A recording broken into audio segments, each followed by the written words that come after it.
Johnny Hallyday a changé Davis. La rockstar, disparue à l'âge de 74 ans le 6 décembre 2017, n'a pas toujours eu l'intention de désigner sa femme Laetitia comme la seule et unique héritière de sa fortune. Comme le rapporte le site du quotidien Le Parisien, Johnny avait inclus son fils aîné, David Hallyday, et sa première fille, Laura Smith, dans un premier testament, rédigé en France à la fin des années 2000. Un proche du chanteur affirme, c'était un testament équitable. Parallèlement, BFM TV rapporte que le rocker avait rédigé et signé au moins 4 testaments avant de mourir des suites d'un cancer des poumons. Il y a un peu moins de 20 ans, Johnny Hallyday avait signé avec Laetitia une donation au dernier vivant pour maintenir le train de vie de sa dernière femme.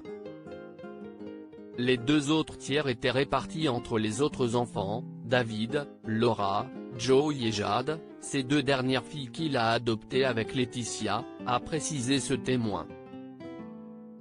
Très consciencieux, le taulier avait fait le nécessaire pour préparer sa succession selon un ancien collaborateur cité par Le Parisien.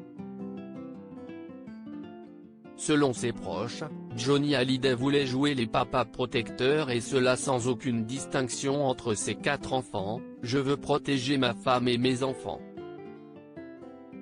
Laetitia seule héritière à cette époque, il souhaitait respecter une certaine égalité entre tous les héritiers sur le plan patrimonial.